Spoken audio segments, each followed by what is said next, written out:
It's been 7.5 years, but I still remember every single detail like it happened yesterday. June 23rd, 2016. That date is burned into my memory. At the time, I was renting a small house. I had been living there alone for nearly a year, and with the lease ending soon, I had already decided not to renew. So that week, I started the process of packing and cleaning up the place. It was a quiet little home, nothing fancy, but more than enough space for just me. The living room was already cleared out except for some furniture. That day, I had moved on to the kitchen. The kitchen had more cabinets than I needed. In fact, I barely used half of them. I started checking the ones I usually ignored, just to make sure nothing was left behind.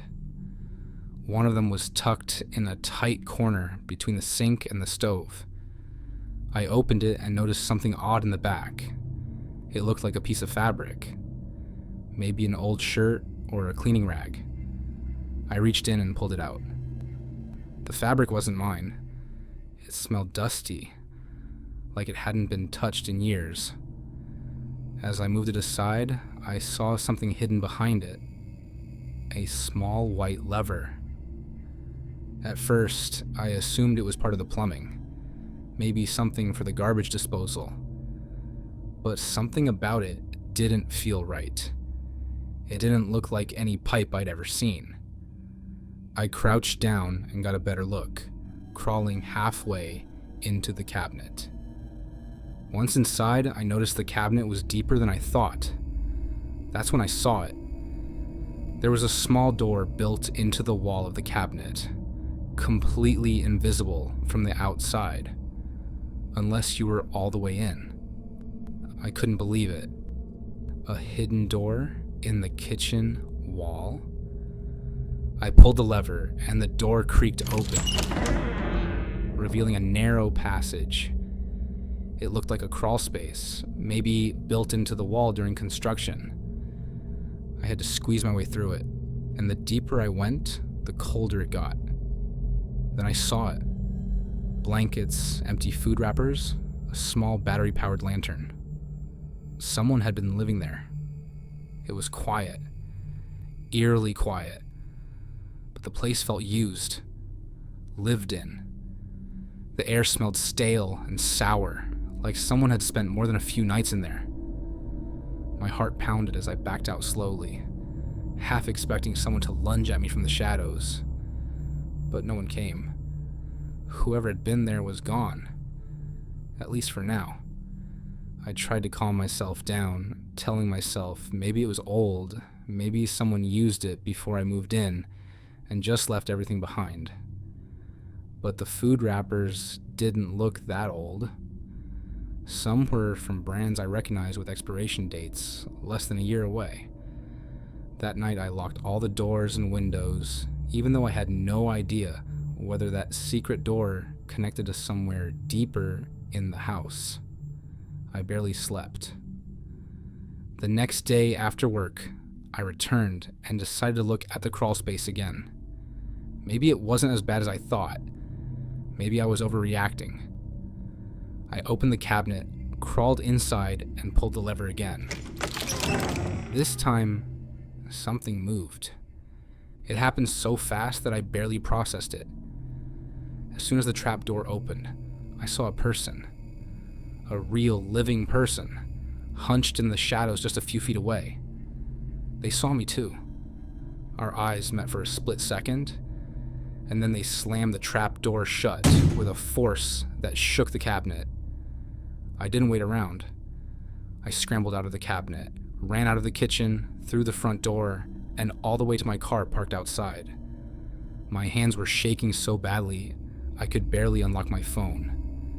I started the engine, drove away from the house, and called the police from a gas station down the street. I told them everything, every single detail I could remember. They arrived not long after I did, and we met back at the house. But whoever had been hiding there was gone. Again. The crawl space was empty, just like before. No person, no movement, only the same blankets and wrappers, The police did a sweep of the house but found no signs of forced entry. No footprints, no signs of damage. Nothing to explain how someone had been living inside my house without me knowing. What disturbed me the most was the idea that they had been there the whole time I lived there. Eating, sleeping, hiding, moving through the walls, maybe while I slept or went to work. It felt like a horror story came to life. I couldn't shake the feeling of being watched, like someone had always been nearby, but just out of reach. That's when I looked at my phone again. The date was still there. June 23rd, 2016. I don't know why that stuck with me, but it did. Maybe it was the moment everything changed. Maybe it was the realization that the house I thought I knew had a life of its own, a secret existence just beyond my reach. I moved out the following week. I didn't look back. I didn't try to explain it to anyone else. What was I supposed to say? Someone was living in my walls and I didn't know? Even now, years later, I still get chills thinking about it. To this day, I don't know how long that person had been there. I don't know if they ever watched me while I was asleep, or if they'd planned to do something worse. But I do know this. I'll never rent a place again without checking every inch of it first. Every cabinet, every corner, every wall. Because I now understand something most people don't. Sometimes you're not alone, even when you think you are. If you felt something watching you during the story, you're not alone. Strange things tend to happen after people hear these tales. So before your lights flicker or your screen goes dark, like, comment, and share it so you're not the only one haunted.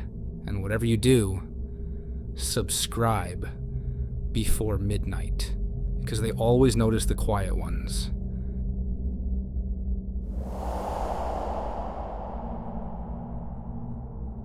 I never thought I'd find bones under the church. You'd think if someone were buried there, it would be in a marked grave out back, not stuffed beneath cracked concrete and rusted pipes. But that's exactly what I found the night I was asked to help clean out the boiler room. The request came out of nowhere. I usually just handle the cemetery and exterior maintenance, but the head janitor was out sick, and the church council figured I wouldn't mind picking up some slack. I said sure. What was one old basement compared to the years I'd spent digging graves through frozen ground and tree roots? It started off like any other basement cleanup. Dusty corners, cobwebs like wool in my face, and the faint hum of old machinery. The boiler itself was ancient, probably original to the building, which dated back to the early 1900s. The air down there was thick with old heat and the sharp stink of metal. I swept, vacuumed, and tried not to breathe too deeply. That's when I noticed the grate. It was tucked behind some shelves, half covered by a pile of paint cans and torn cardboard boxes. I moved the junk aside and crouched to get a better look. The metal grate was bolted into the concrete floor, covering a vent or crawl space maybe 2 feet wide. What caught my attention, though, was the faint smell rising from it. Something rotten and earthy, but not quite mold. Not quite an animal either. I should have walked away. I wasn't being paid to investigate strange smells, but I'd been around enough death to know that particular scent. Something, or someone, was rotting under that floor. The bolts came loose easier than I expected. Rusted, yes, but brittle, like the grate hadn't been touched in decades. I pried it off and shined my flashlight down into the space below. It wasn't deep, maybe 3 feet. A sort of cavity running alongside the boiler's foundation, maybe meant for drainage or old heating pipes. But what I saw down there made my stomach drop. A collapsed wooden box, half rotted and buried in dust, and sticking out of the splintered corner, bone. I froze, not from fear, from certainty. It wasn't an animal bone. I could tell by the shape, the thickness, the size. Human. I didn't touch anything at first. I just stared, letting my eyes adjust and follow the contours of what lay below. The wooden box had once been a crude coffin. You could tell by the way the boards had been nailed together, hastily, like someone was in a rush to bury something they didn't want found. I called the police the next morning. They shut down that wing of the church and brought in forensics. They had to saw through the foundation to pull the remains out safely. From what I overheard, it was a woman, young, maybe early 20s, buried without ceremony. No records, no grave, nothing in the church archives about a sanctioned burial inside the building. That night, I couldn't sleep. Not because I was scared, but because I couldn't shake the feeling that I'd disturbed something that wanted to stay hidden. I hadn't dreamed in years, but that night, I saw her. She was standing in the boiler room, barefoot and filthy, her hair matted with dirt. Her eyes were wide, not angry, just pleading. She didn't say anything, just stared. I woke up with the smell of old heat and damp earth still in my nose. The next week, the police returned with more tools and started digging beneath the boiler room. They found another box, then another. 3 in total. All women. All buried in the same way. Same style of coffin. Same spot. No records. No gravestones. Someone had turned that crawl space into a graveyard. They never caught the person. Rumors swirled, of course, about a long-dead priest who went missing in the 40s, about a janitor who worked night shifts and disappeared one day. But nothing solid. Nothing that stuck. The church kept it quiet, as much as they could. They closed off the basement permanently and sealed the boiler room, moved the heating units to the back of the fellowship hall, even repaved the floor as if covering it in concrete would make people forget. But I haven't forgotten. Some nights, when I walk past that wing to mow the lawn or check the back gate, I feel the ground pulse under my feet, like something beneath it is remembering, waiting. I'm not scared. I've buried enough bodies to know the dead don't hurt you. But sometimes I think the ones who were buried wrong, without names, without peace, stay behind a little longer, just until someone notices, just until someone cares. Maybe that's what I did. Maybe that's all they needed. I don't go down to the basement anymore, but I still walk the grounds. I still feel them watching sometimes, not with malice, but with quiet gratitude. And I still hear the hum of the old boiler when the wind blows just right, long after the machine's been torn out, like it's still running, keeping something warm beneath the earth.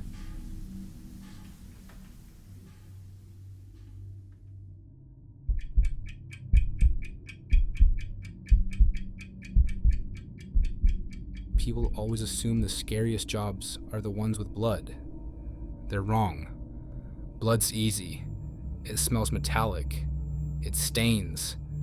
But you can mop it up, bleach it out, and walk away. You can pretend it never happened. But the worst jobs, they don't leave stains. They leave memories. This was one of those. The job came through like any other. Black envelope under my door, no sender, no questions. The instructions were clear. Isolated property, farmhouse.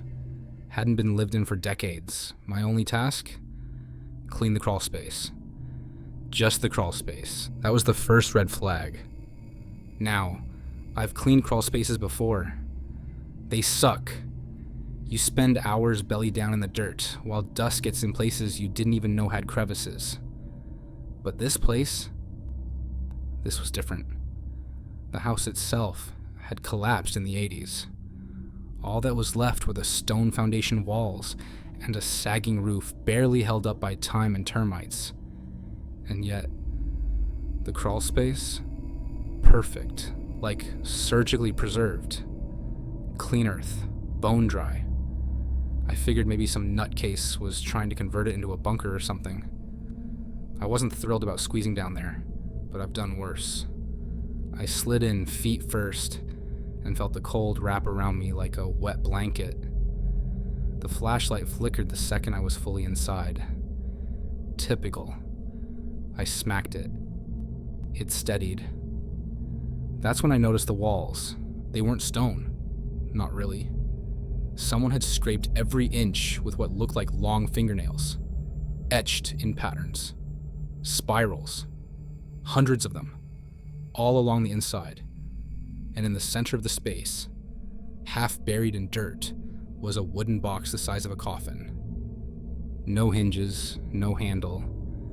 Just a box. I radioed HQ. No response. Of course. Curiosity got the better of me. I cleared off the box with my hands. The wood was damp and spongy, like it had been rotting for centuries. But it didn't smell. Not moldy. Not musty. It smelled sweet, like honey. Against my better judgment, I tapped it. It tapped back. I froze. Then it tapped again. 3 times. Rhythmic. Like it was waiting for something. I backed up slowly, dragging myself backward through the crawl space. But the earth behind me had shifted. What was once a clean, flat surface was now lumpy. Breathing. I heard it then. Not the box. Not the house. The dirt. It whispered. Not words, just syllables. Foreign. Soft and desperate. Like children practicing a language they hadn't quite mastered. I panicked, scrambled out of the crawl space like I was being born again. Didn't even grab my tools. Just ran. Didn't stop until I hit the tree line and threw up on myself. The next day, the crawl space wasn't there. I swear to God. I went back. Just an empty crater. No box, no house, no foundation. Nothing. When I got home that night, a new black envelope was under the door. It had one sentence inside. You weren't supposed to knock. I still hear the tapping sometimes. Usually when I'm alone. Always from under the bed.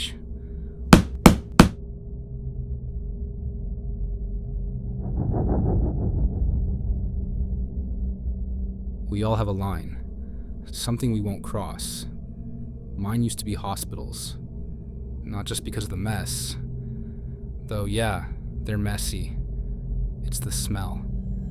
That blend of bleach, copper, and sadness. Smells like people trying not to die. So when I got the assignment labeled Inactive Wing, Cold Storage Room 3F, I hesitated. But the bonus was hefty, and my crew had already left. That meant it was me or no one. And I don't miss paydays. The hospital had been shut down since 2009. Urban explorers loved the place. Most of them didn't come back. I got in through the south entrance. My breath fogged up the air by the time I hit the basement corridor. No power. No heat. Just endless echoing silence. I followed the map from the envelope. Past radiology, down the service elevator shaft, across a corridor of broken gurneys and wheelchair parts. Cold Storage Room 3F was the last door on the right. It was heavy. Steel. Old school morgue grade. I pried it open with a crowbar and stepped in. Inside were 9 industrial freezers, built into the wall, each labeled. each sealed shut with rusted clamps and chains. Except one. One was open. Now, in any sane situation, I would have turned around right there. But the job wasn't just cleanup, it was reset. That meant resealing all units, sweeping the room, and marking it sanitized for potential development. So, I approached the open freezer. Empty. At least, I thought so at first. Then I saw the residue.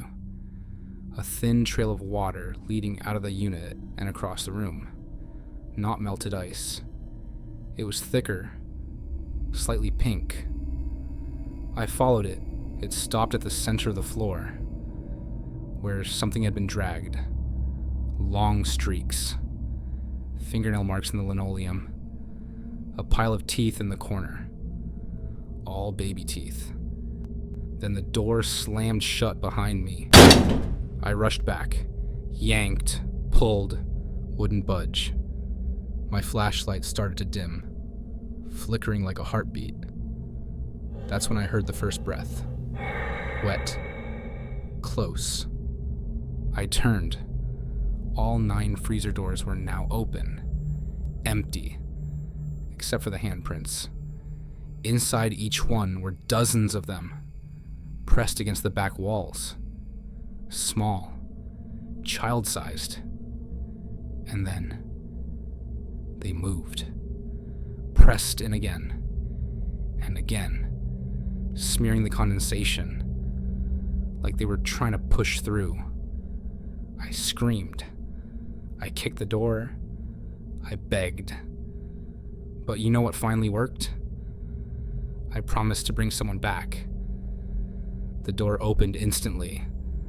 I haven't told anyone that part, not out loud, but every month I find myself drawing straws with my crew, assigning one poor bastard to inventory review in that same wing. They always go alone. They never come back. But the doors stay shut, and that's the deal. At least for now.